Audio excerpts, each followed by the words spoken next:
오늘 함께 나눌 말씀은 우리 구약성경 시편 36편 말씀 함께 보겠습니다. 제 성경으로는 827페이지입니다. 시편 36편 말씀 우리 함께 봅니다.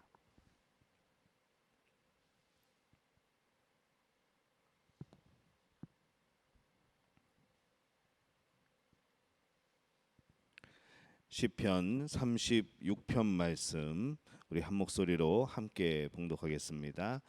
악인의 죄가 그의 마음속으로 이르기를 그의 눈에는 하나님을 두려워하는 빛이 없다 하니 그가 스스로 자랑하기를 자기의 죄악은 드러나지 아니하고 미워함을 받지도 아니하리라 하미로다. 그의 입에서 나오는 말은 죄악과 속임이라. 그는 지혜와 선행을 그쳤도다. 그는 그의 침상에서 죄악을 꾀하며 스스로 악한 길에 서고 악을 거절하지 아니하는도다. 여호와여, 주의 인자심이 하늘에 있고 주의 진실하심이 공중에 사무쳤으며 주의 의는 하나님의 산들과 같고 주의 심판은 큰 바다와 같으니이다. 여호와여, 주는 사람과 짐승을 구하여 주시나이다. 하나님이여, 주의 인자심이 어찌 그리 보배로운지요. 사람들이 주의 날개 그늘 아래 피하나이다. 그들이 주의 집에 있는 살진 것으로 풍족할 것이라. 주께서 주의 복락의 강물을 마시게 하시리이다. 진실로 생명의 원천이 주께 있사오니 주의 빛 안에서 우리가 빛을 보리이다. 주를 아는 자들에게 주의 인자심을 계속 베푸시며 마음이 정직한 자에게 주의 공의를 베푸소서. 교만한 자의 발이 내게 이르지 못하게 하시며 악인들의 손이 나를 쫓아내지 못하게 하소서. 악을 행하는 자들이 거기서 넘어졌으니 엎드려지고 다시 일어날 수 없으리이다. 아멘. 하나님의 은혜가 오늘 새벽에 하나님 앞에 서 있는 여러분 가운데 함께할 줄로 믿습니다. 오늘 시편 36편 말씀을 가지고 함께 은혜를 나눕니다. 이 시편 36편은 다윗이 어떤 특정한 그런 상황 때문에 지은 것이라기보다는 이 삶을 통해서 깨닫게 된 그런 교훈을 노래하고 있습니다. 이 다윗은 이 시편의 그런 제목에서 자신을 여호와의 종 다윗의 시 인도자를 따라 부르는 노래 그렇게 소개를 하고 있습니다. 그는 이스라엘을 통치하는 다스리는 그런 왕이었습니다. 하지만은 늘 하나님 앞에서 자신은 늘 종일 뿐이라는 것이죠. 사람들은 자기를 왕이라고 부르지만은 그는 하나님 앞에서 나는 하나님의 종입니다라고 늘 고백하고 또 그런 마음으로 살아갔던 것을 우리가 이제 알 수 있습니다. 근데 일반적인 종이 아니라 이 종은 하나님과의 언약의 관계를 맺은 종인 것이죠. 그래서 이 여호와의 종, 그냥 종이 아니고 여호와의 종이라는 표현을 통해서 바로 하나님의 약속 안에 그가 살아가고 있다는 것을 나타내고 있습니다.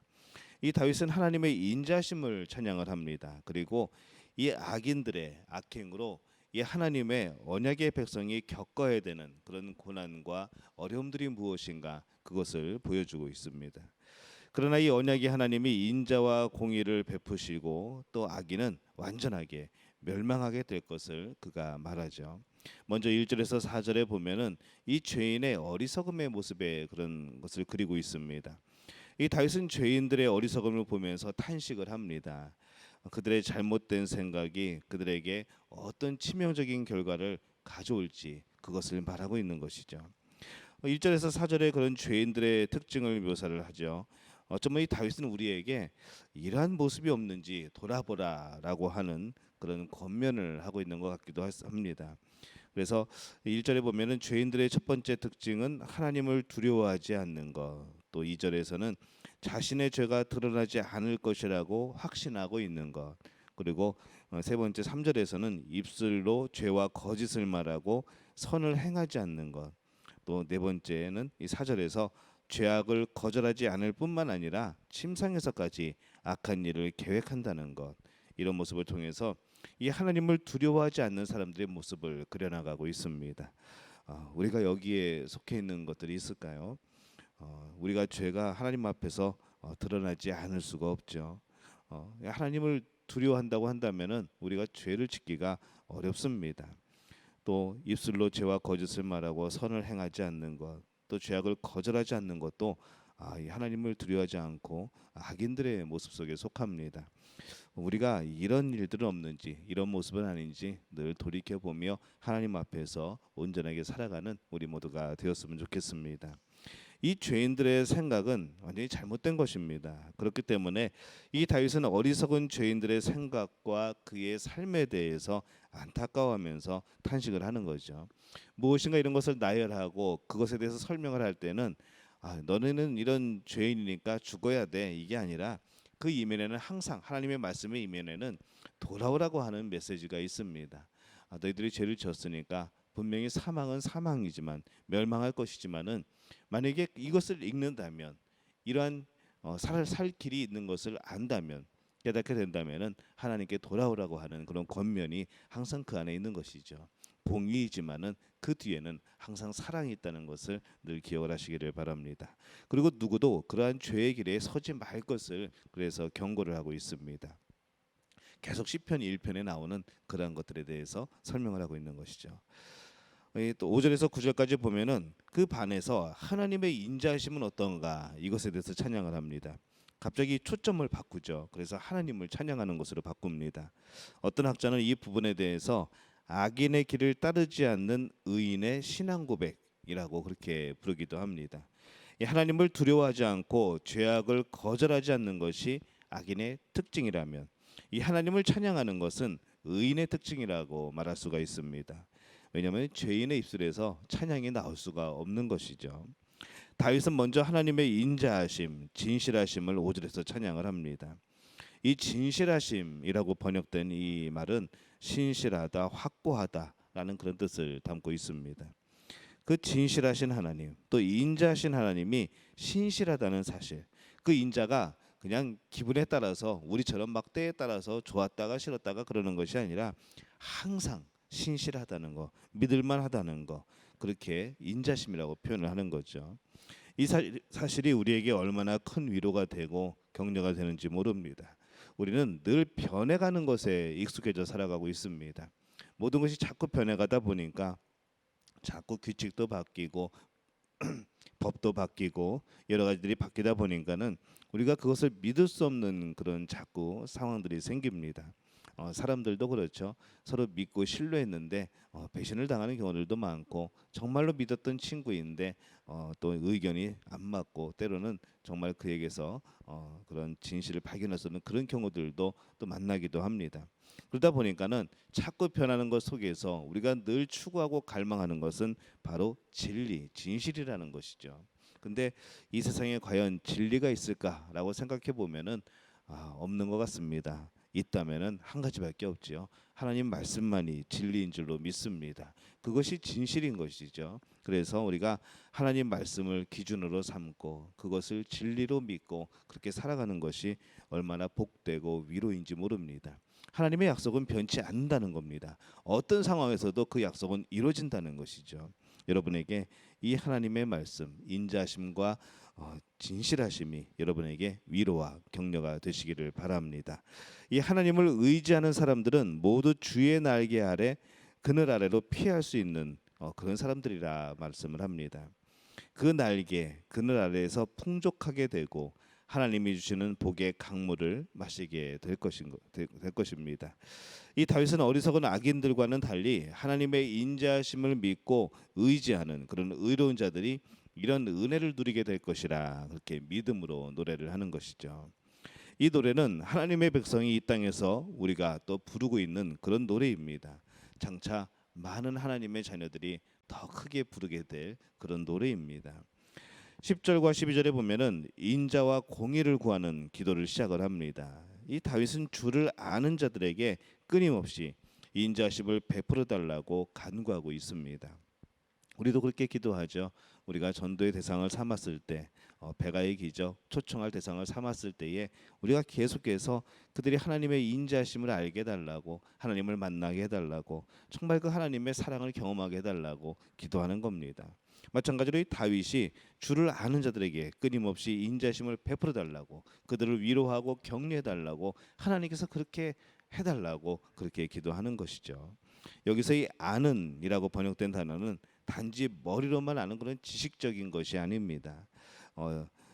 지적인 차원이 아니라 인격적인 관계이죠. 그 사람을 경험해서 알아가는 것, 친밀한 교제를 나누는 그런 깊은 관계를 의미하고 있습니다. 그래서 이 다윗은 하나님과 친밀한 교제를 나누면서 하나님 안에 머무는 자들에게 계속해서 하나님 그들에게 자비를 베풀어 주실 뿐만 아니라 공의를 베풀어 주옵소서, 그들과 함께 하시고 붙들어 주옵소서, 그렇게 중보를 하고 있습니다.